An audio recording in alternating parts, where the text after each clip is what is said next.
Hello everyone, welcome back to the Rana academy. आज के lecture के अंदर मैं क्लास 9th आईसीएसई फिजिक्स के सिलेबस में जो चेंजेस आए हैं उनको डिस्कस करूंगा। तो बिना कोई टाइम वेस्ट किए चलिए शुरू करते हैं। ऑलराइट, ये देखिए, ये आपका क्लास 9th आईसीएसई का पुराना सिलेबस है। मैंने क्या किया है कि मैंने इस सिलेबस के अंदर जो जो चीजें या जो जो पार्ट आपका डिलीट हुआ है मैंने उसको यहां पे कट कर दिया है, ताकि आप आराम से देख सको कि क्या क्या था और क्या क्या आपने इस बार नहीं पढ़ना है।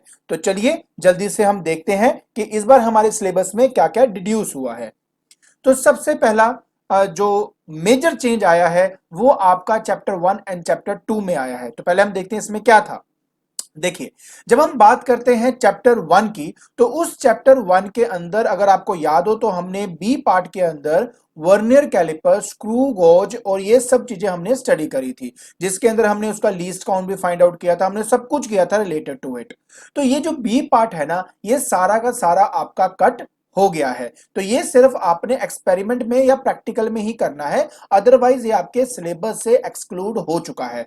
आपने क्या करना है, जो पहला पार्ट है जिसमें एफपीएस, सीजीएस यूनिट, ये जो चीजें हमने करी थी वो पहले पार्ट में आती है, बस आपने वो करनी है। और उसके बाद आपने करना है सिंपल पेंडुलम एंड उसके रिलेटेड सिंपल न्यूमेरिकल। बस ये आपके पहले पार्ट में आपका डिड्यूस हुआ है, और यही पार्ट जो थोड़ी बहुत चीजें रह गई हैं ये आपने सिर्फ करना है।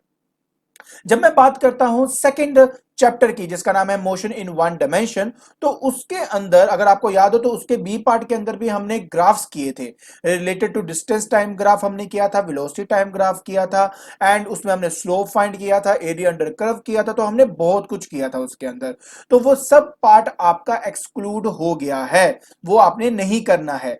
लेकिन जैसे आप सी पार्ट के अंदर आते हो तो हमने, याद है, ये जो इक्वेशन है v equal to U plus C T, ये सब हमने डेराइव की थी। तो पहले ये आपकी डेरिवेशन थी, बट इस बार आपने सिर्फ और सिर्फ इन फॉर्मूलाज को याद करना है एंड उनके रिलेटेड आपने न्यूमेरिकल की प्रैक्टिस करनी है। बस यही आपने करना है। तो चलिए अब मैं आगे लेके चलता हूं आपको। जब मैं बात करता हूं फोर्थ चैप्टर की, मतलब जहां पे हम फ्लूइड स्टडी करना शुरू करेंगे, तो उसके अंदर ना हम पास्कल लॉ करते हैं। तो पास्कल लॉ के साथ साथ उनके हम एग्जांपल्स भी करते थे, बट इस बार उसको एक्सक्लूड कर दिया गया है। और उसके बाद हम करते थे रिलेटिव डेंसिटी, और रिलेटिव डेंसिटी हम निकालते थे सॉलिड की with respect to any liquid, but इस बार बहुत स्पेसिफिकली कर दिया है कि आपने विद रिस्पेक्ट टू वाटर ही किसी भी सॉलिड की रिलेटिव डेंसिटी आपने फाइंड आउट करनी है। फिर हम बात करते हैं चैप्टर नंबर 5, मतलब टॉपिक नंबर 5, जिसके अंदर हीट एंड एनर्जी है। तो हीट एंड एनर्जी में मेजर चेंज आया है आपका।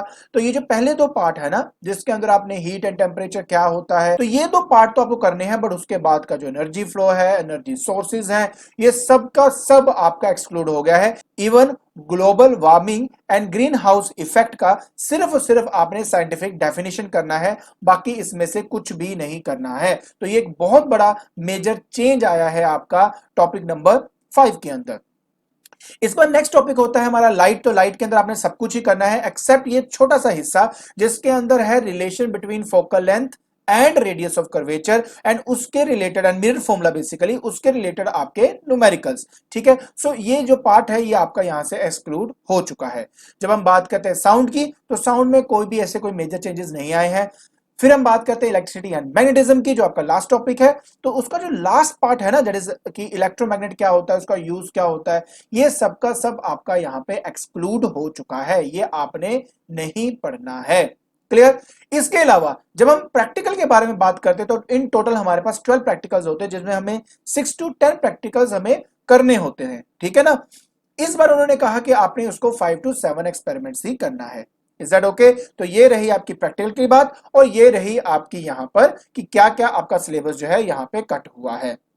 कोई प्रॉब्लम नहीं होगी इस चीज के अंदर। और हां, आईसीएससी के थ्रू ये बात आई है, जिन्होंने ये कहा है आपका कि आपने इसको जिस तरह आपके टॉपिक्स दिए हुए हैं ना, उसी सीक्वेंस में आपने स्टडी करना है। ये नहीं है कि पहला 2 चैप्टर आपने कर लिए फिर आखिरी चैप्टर उठा लिया आपने, इस तरीके से आप नहीं कर सकते हो। आईसीएसई के हिसाब से उन्होंने ये कहा है कि विद सीक्वेंस, जो सीक्वेंस है आपके यूनिट का, आपने उसी तरह ही स्टडी करना है। तो पहले आपका फर्स्ट आएगा, फिर सेकंड एंड थर्ड, और इसी सीक्वेंस में आगे बढ़ते जाओगे।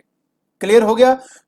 अब आपने क्या करना है, जल्दी से डिस्क्रिप्शन बॉक्स में जाओ और ये जो आपका यहाँ पर 9th आईसीएसई का सिलेबस है इसको आप डाउनलोड कर लीजिए। इसके साथ एक्चुअली 10th का सिलेबस है, ये तो आपको चाहिए नहीं है और इसमें मैंने कोई चेंजेस नहीं भी किए हैं, ठीक है ना। तो ये आपको करने की जरूरत है, सिर्फ 9th का सिलेबस आपने देखना है और यहाँ पर मैंने ऑलरेडी सब कुछ कट कर दिया है। आई होप आपको समझ में आ गया होगा कि आपके सिलेबस में क्या क्या कट हुआ है। तो आज के लिए बस इतना ही। Thank you so much.